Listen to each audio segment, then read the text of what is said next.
Hey Gruff, did Duskana ever get in contact with you? I wanted to have her on the show. She's pretty load-bearing to my lineup. Not yet, Luce. The reception in Ravnica's pretty grisly right now. Oh no, well I couldn't bear to cut her from the list, so keep trying, okay? Will do, boss. I'll let you know when we get some news. That one was a bit of a stretch, huh? You took all the good bear puns. What was I supposed to say? I don't know, you could have taken a pause to think. For the love of all that is unholy, start your God's forsaken video before I lose my patience. Oh no! Looks like Miss Veronica's gonna bare her fangs. Good evening, darlings and deviants. My name is Lucy, and I'm just a little loony. The new Commander deck should be close to releasing by the time this video goes live, and they're looking pretty sweet. They're a step above the normal power level of precons, and I'm super excited to give them a shot. But I gotta say, it's not any of the face commanders getting my Bruin brainish movin'. It's one of the secondary commanders. And if that opening skit wasn't enough to give you a hint, she knows how to throw quite the rager. That's right, I'm talking about Duskana the Rage Mother. See what I did there? Throw a rager? Because she's, never mind. While on the surface she may just seem like the future pilot of Bear Force 3, I think with a little looniness, the possibilities with her are endless. So, without further ado, let's start the show.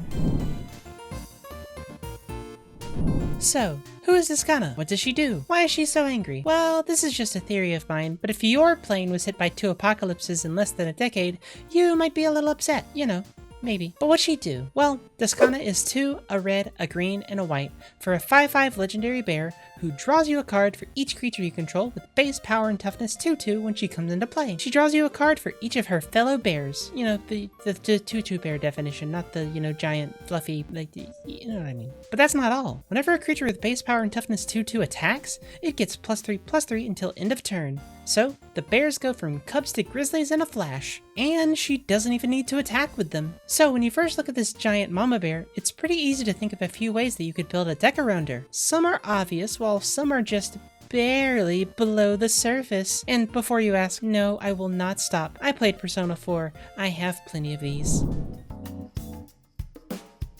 So, the deck Duskana comes with is the Deadly Disguised Precon, which is why she references base power and toughness 2/2. Morphs, manifest, disguised creatures, and cloaked creatures are all 2/2s, so she synergizes really well with them. So, let's find a few ways that you can lean into the mystery. Dream Chisel is an obvious include. It's a 2-mana artifact that makes your face-down creature spells cost 1 less. I can't even be witty with this one, it kind of explains itself. Omorthus Ghostfire Initiate is X and X for a 0/0, but Lucy, that... Hold on, let me finish. I swear it'll make sense in a bit. For X and X, you get a 0/0 Spirit Naga that enters the battlefield with X +1/+1 counters. So, for example, if you pay 4 mana, X equals 2, so Omorthus comes into play with 2 counters. But that's not base power until... Let me finish. Whenever you put 1 or more +1/+1 counters on another colorless creature, you may put a +1/+1 counter on Omorthus. Every form of face-down creature is colorless.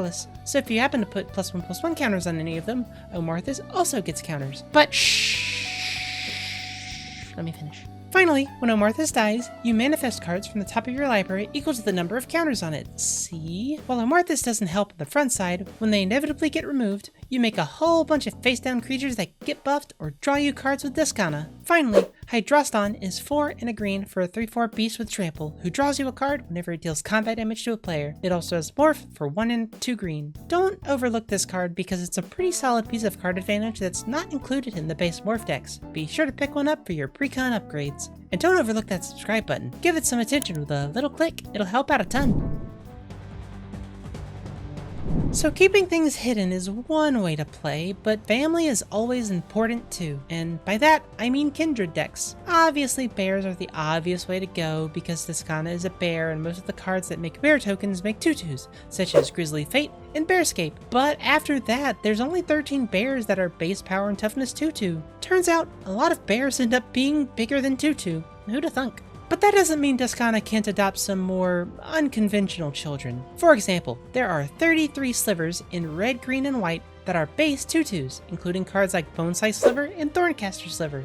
So if you want a sliver commander who isn't a sliver but probably maybe won't get you hated out of the game from turn 1, Duskana's not a bad option. However, the super secret tech is that Duskana is actually a fantastic elf commander. There's over 100 potential elves that you could put into your deck, making them all into 5/5 seems insane. One of the best cards if you decide to take this route is Galadriel Brigade. This is one of the Lord of the Rings cards that came out later in the year that wasn't Legolas's quick reflexes, so you probably have no idea what it does. I sure as heck didn't. I had to look it up. For 2 and a green, you get a 2/2 elf archer that gives every other elf you control +1/+1, which is okay, but it also has squad, so it can bring more friends. You know, like elves do. If you don't know what squad does, you can pay 1 and a green extra for the brigade when you go to cast it. For each time you pay the squad cost, you make another brigade. Finally, don't forget, if you plan on making a kindred deck for Duskana, that she only cares about the base power and toughness. You can put as many counters, anthems, or any other buffs on your creatures and she'll still give them +3/+3 when they attack. Like any good mom,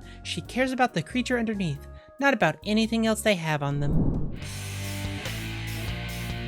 So I'll be upfront about this one. This section is mean. This section is designed for people who want to annoy their friends and give commander players heart palpitations. This section is on hate bears. You have been warned. But if I'm gonna be evil, I need to look the part. Be right back. Now this is evil. One of the best ways to win games of Magic is to make sure your opponents can't win the game. And frankly, a lot of creatures that do this have base power and toughness too. That's why this strategy is typically referred to as hate bears. Oh wait, I get it now. For example, Gaddock Teague is a green and a white for a legendary Kithkin Advisor that's a 2/2. He makes it so that non-creature spells with converted mana cost 4 or greater, and with X in their mana cost, just can't be cast. No Wrath of God, no Finale of Devastation, none of that nonsense. Stigma Lasher is 2 red mana for a 2/2 Elemental Shaman with Wither who, if it lands a hit, prevents that player from gaining life for the rest of the game. That's a nice life gain deck you have there. It would be a shame if you couldn't gain life for the rest of the game. Containment Priest is 1 and a white for a 2/2 human cleric with flash who makes it so that any non-token creature that would enter the battlefield, if it wasn't cast, it gets exiled instead. Natural Order getting you down? That Brago or Yorion player spit in your cereal this morning? Make them pay. There is so many more than this, and I could keep on going for hours and hours about how much pain you can inflict on your fellow players, but there's one last one I want to talk about. Aethersworn Canonist. For 1 and a white, you get another 2/2 that's a human cleric as well, who makes it so that each player who casts a non-artifact spell can't play any more non-artifact spells that turn. If your opponent wants to play that fun sorcery in their hand, that's all they're doing unless they want to play some more artifacts. Oh, you're an enchantment deck? That's unfortunate. I hate playing like this. It's effective, but it's just absolutely miserable. I'm gonna change back real quick. Be right back. Back to normal.